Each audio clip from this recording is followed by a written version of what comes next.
नमस्ते बिहार और मैं हूं आपके साथ सोनाली सिंह। बुलेटिन की शुरुआत मुजफ्फरपुर से आ रही एक बड़ी खबर के साथ, जहां चैनपुर बाजिद गांव में चुनावी रंजिश को लेकर दो पक्षों के बीच हिंसक झड़प हुई और इस दौरान फायरिंग और चाकूबाजी भी हुई। 6 राउंड गोलीबारी की भी खबर है।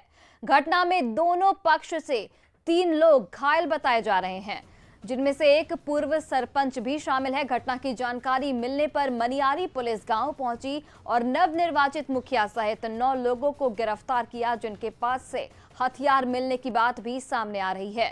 तस्वीरों में आप साफ साफ देख सकते हैं कि कैसे एक गुट के लोग सरेआम गोली चला रहे हैं। ये 2 तस्वीरें आपके सामने, 2 गुटों में हिंसक झड़प और सरेआम गोलीबारी हो रही है। वहां पर 3 लोग इसमें जख्मी बताए जा रहे हैं, जिसमें एक सरपंच भी शामिल है और इसमें नवनिर्वाचित मुखिया समेत 9 लोगों को पुलिस ने गिरफ्तार किया है।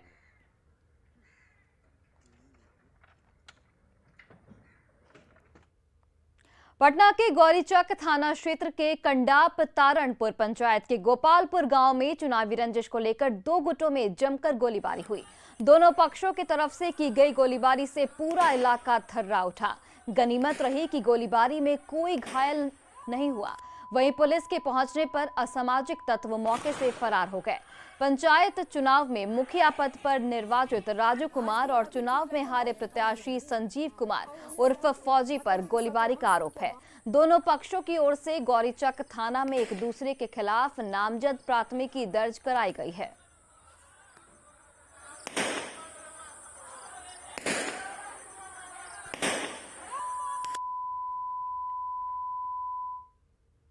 वहीं देखिए, समस्तीपुर के विभूतिपुर थाना के शिवनाथपुर गांव वार्ड संख्या 4 में दबंगों का कहर देखने को मिला है। गांव के कुछ दबंग पर एक घर में घुसकर तोड़फोड़ का आरोप है। वहीं विरोध करने पर घर के परिजनों के साथ मारपीट भी की गई। दबंगों ने पीड़ित को पहले भी धमकी दी थी। विभूतिपुर थाना में कार्रवाई के बाद भी कार्रवाई नहीं की गई और ये तस्वीरें आपके सामने। विरोध करने पर मारपीट की गई। घर का सामान लूटने का भी दबंगों पर आरोप है और इस मामले में पुलिस की कार्यशैली पर भी सवाल उठ रहे हैं, क्योंकि पुलिस इस मामले में कोई कार्रवाई नहीं कर रही है।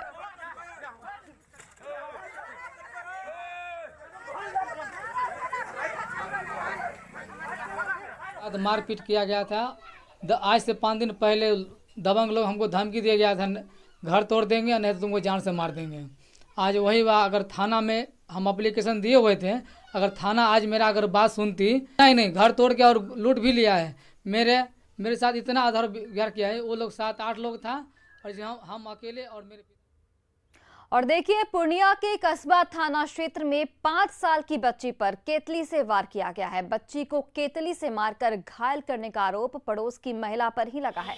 मामला लखना गांव का है। पीड़ित के परिजनों का साफ तौर पर कहना है कि अवैध संबंधों की वजह से पड़ोस में 2 लड़कों को पकड़कर रखा गया था। पड़ोस में भीड़ होने की वजह से बच्ची भी देखने चली गई।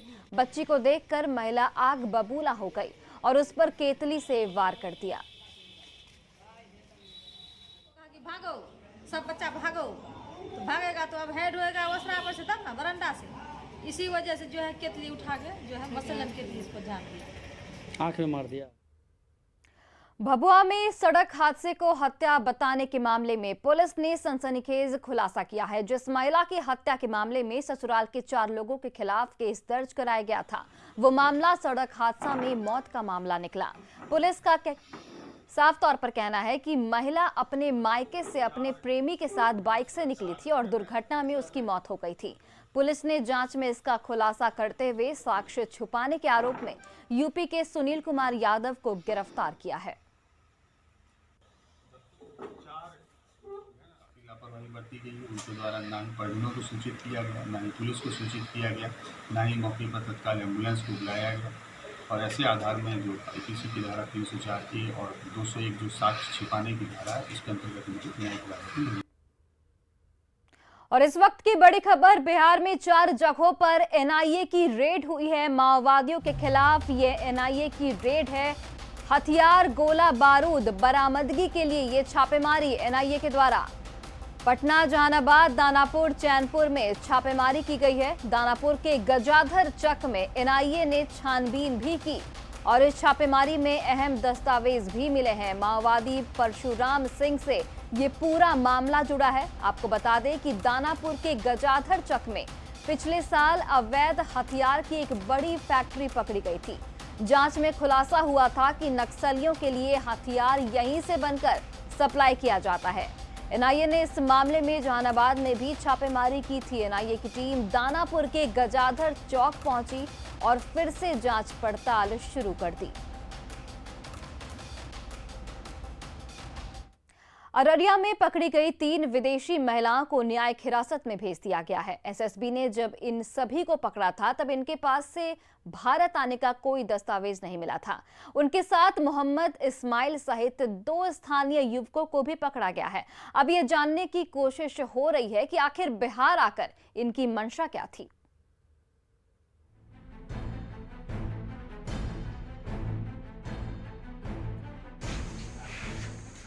गाड़ी चेकिंग के दौरान ये तीनों महिलाएं अररिया में पकड़ी गई हैं। पूरा मामला जानने से पहले इन तीनों की आईडी देख लीजिए। पकड़ी गई महिलाओं में एक है यूसुपोवा डायना।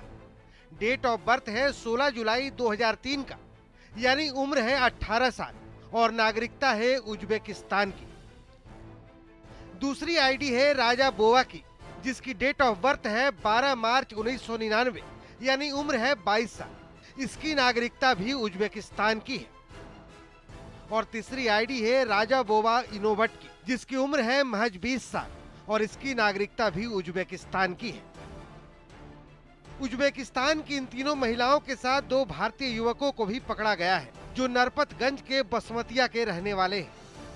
उज्बेकिस्तान की 3 युवतियों को एसएसबी के जवानों में नेपाल बॉर्डर पर हिरासत में लिया है। बता दें कि तीनों युवतियां जो है अनधिकृत रूप से जो है भारतीय सीमा में प्रवेश कर रही थी।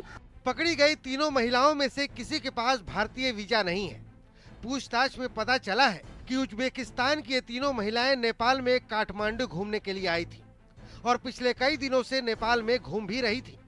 नेपाल के कप्तानगंज दीवानगंज होते हुए बिना किसी वैध दस्तावेज के ये भारतीय सीमा में प्रवेश कर गई, जहां तीनों विदेशी महिलाओं को एसएसबी ने गिरफ्तार कर लिया। प्रथम दृष्टया तो हमारे जो एक्ट है उसका इनके द्वारा उल्लंघन किया गया। इनके पास भारत में आने का या जाने का कोई वैध कागजात नहीं और जिनके द्वारा लाया जा रहा था उनको भी यह अधिकार नहीं था। उन्होंने वो जिस परिस्थिति में किए हैं, यहाँ से भारत में लाए और अन्यत्र ले जा रहे थे। इस संबंध में विस्तृत हम लोग अनुसंधान कर रहे हैं, जांच कर रहे हैं कि ये कहाँ जाना था और क्या इसका उद्देश्य हो सकता है। अब सवाल है कि ये तीनों बिहार में कहां और किससे मिलने ऑटो पर जा रही थी।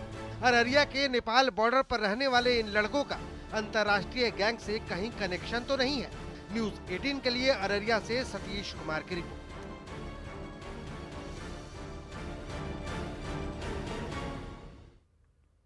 वहीं देखिए, सहरसा में हथियारों का जखीरा बरामद किया गया है। सौर बाजार इलाके में एक घर में छापेमारी के बाद पुलिस को 4 राइफल और करीब 200 कारतूस मिले।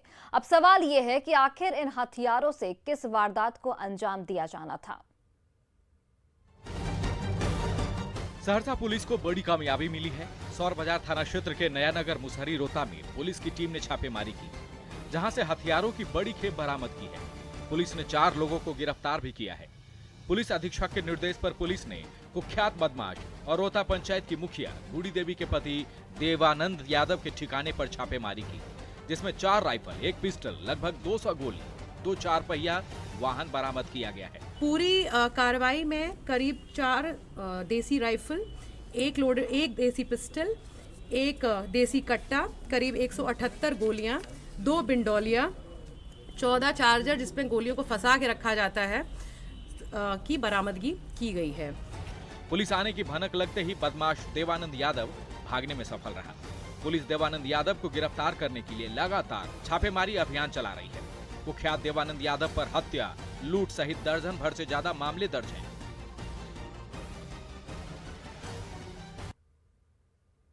मिथिलांचल में तंत्र विद्या से शक्ति की आराधना पर लोगों का विश्वास है, लेकिन इसी तंत्र विद्या के नाम पर तमाशा भी खूब होता है।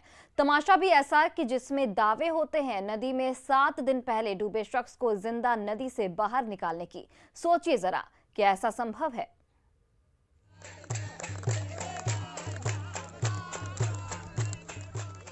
कमला नदी के किनारे भक्ति की जा रही है।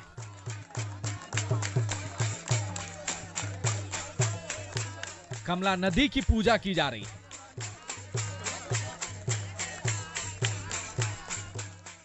तांत्रिक ने तमाशा लगा रखा है।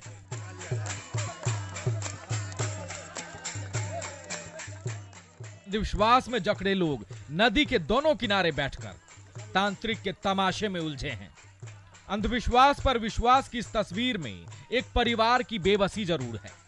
सच्चाई से वाकिफ वो परिवार भी है कि 7 दिन पहले नदी में डूबा कोई शख्स कैसे लौट कर आएगा। बावजूद इसके तांत्रिक के दावे से एक उम्मीद जरूर है कि घर का चिराग नदी से जिंदा लौट आएगा। ये बोली कि हम तुरंत निकाल देंगे, आज 2 घंटा में निकाल देंगे, आधा घंटा में निकाल देंगे। लेकर यहाँ से फुइया तक, यहाँ तक पूरे 4, 5, 10 गांव 20 गांव के लोग जाम लग गया। यहाँ से लेकर बांध तक, पूरे यहाँ तक वहाँ तक। असल में हजारों की ये भीड़ कुशेश्वर स्थान की है और ऐसी भीड़ कुशेश्वर स्थान के लिए इन दिनों आम है। फर्क बस इतना है कि एक तरफ नेता को सुनने वालों की भीड़ होती है और यहाँ तांत्रिक के अंधविश्वास में उलझे भोले भाले ग्रामीणों की है। पहले 21 अक्टूबर को हुए नाव हादसे की इस तस्वीर को देखिए। इस नाव हादसे में 12 में से 10 लोग बचा लिए गए थे। एक का शव मिला था और एक युवक का अब तक पता नहीं चला। अब 7 दिन बाद एक तांत्रिक पहुंचता है और उसका दावा है कि 21 अक्टूबर को नदी में लापता उस शख्स को ढूंढ लाएगा, वो भी जिंदा। आखिरकार कई घंटों के बाद ये तमाशा खत्म हुआ। तांत्रिक के दावे की हवा हवाई हो गई। जो लोग कमला नदी के किनारे इस उम्मीद के साथ बैठे थे कि 7 दिन पहले नदी में डूबा कोई शख्स जिंदा वापस आएगा, वो उम्मीद टूट गई और तांत्रिक के तमाम दावे भगतई तक ही सीमित रह गई। विपिन कुमार, न्यूज़ 18 दरभंगा। ब्रेक के बाद आप सभी का स्वागत है। कभी गया में नक्सली संगठन में रहकर हथियार उठाने वाले नंदा सिंह अब गरीब बच्चों को निशुल्क शिक्षा दे रहे हैं। ये परिवर्तन जेल में बंद रहकर महात्मा गांधी और मदर टेरेसा की पुस्तक के अध्ययन से हुआ है। नक्सली से शिक्षक बने नंदा सिंह डोभी पंचायत के डुमरी गांव और आसपास के गांव में चंदा इकट्ठा करके गांव में ही एक पेड़ के नीचे गांव के करीब बच्चों को निशुल्क 2 घंटा प्रतिदिन पढ़ाते हैं। कई घटनाओं में शामिल नंदा सिंह को 2007 में बाराचट्टी थाना की पुलिस ने हथियार के साथ गिरफ्तार कर जेल भेजा था। जेल से निकलने के बाद मुख्य धारा में वो जुड़ गए हैं।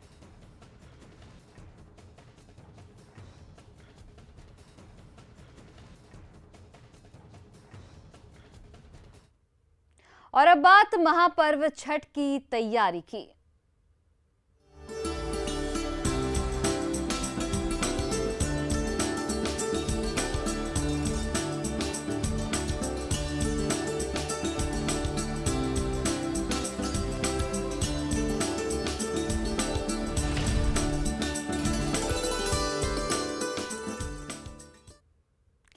छठ पर्व करीब है, लेकिन अभी तक नालंदा जिले के ऐतिहासिक बड़गांव तालाब के पानी की सफाई नहीं हो पाई है। इस तालाब से जुड़ी कई पौराणिक मान्यताएं हैं। ऐसी मान्यता है कि भगवान कृष्ण के पौत्र राजा सांब इस तालाब में स्नान करने से कुष्ठ रोग से मुक्त हुए थे।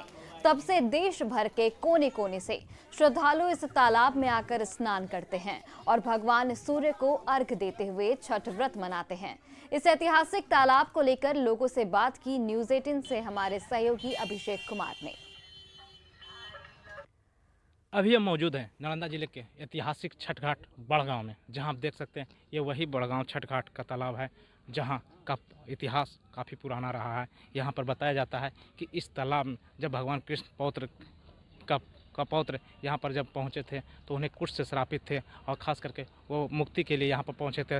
तब से इस तालाब में स्नान किए थे और यहीं की मिट्टी लगाने के बाद उन्हें कुष्ठ से मुक्ति मिली थी। तब से ये इस तालाब का इतिहास काफ़ी रहा और यहाँ पर लोग देश भर के कुछ विश्व भर के लोग भी यहाँ पर पहुँचते थे और यहाँ पर जो है कि स्नान करते हैं और ख़ास करके छठ पर्व मनाने पहुँचते हैं। यहाँ पर जानते हैं कुछ स्थानीय लोगों से यहाँ क्या इतिहास रहा इस तालाब का। ये बड़गांव छठ का पुराना, बहुत बड़ा पुराना इतिहास है। पौराणिक ये जगह है, यहाँ कुष्ठ रोग दूर होता है। जो भी यहाँ मनोकामना मांगते हैं उसे भगवान सूर्य पूरा करते हैं। इस तालाब में स्नान करने से उसका सभी तरह की पाप मुक्त हो जाता है। साफ सफाई का अभियान अभी थोड़ा सा चल रहा है लेकिन परिपूर्ण नहीं हुआ है। तालाब का पानी काफ़ी गंदगी है, जो इसको साफ करना अति आवश्यक है। प्रशासन से मांग करता हूं कि अति आवश्यक है इसको साफ करना, चूँकि जो छठ व्रती माताएं लोग आती है इसी पानी से खरना का प्रसाद बनता है, जो अभी आप देख रहे हैं ये पानी प्रसाद बनाने लायक है नहीं। इन लोगों का भी साफ कहना है कि जिस तरह से यहाँ जो देश भर के कोने कोने से यहाँ आते हैं, कुछ विश्व के लोग भी यहाँ के पूजा अर्चना करते हैं, खासकर से छठ व्रत मनाने पहुँचते हैं, तो उस हिसाब से यहाँ सुविधा बढ़नी चाहिए। और खास करके जो अभी साफ़ सफाई अभियान चल रही है उसका अभी तक पूरा नहीं हो पाया है, लेकिन जो है बताया जा रहा है कि जल्द ही सफाई अभियान पूरा कर लिया जाएगा। नालंदा से न्यूज़ एंकर अभिषेक कुमार। और फिलहाल इस बुलेटिन में बस इतना ही। आप देखते रहिए न्यूज़ 18 बिहार झारखंड।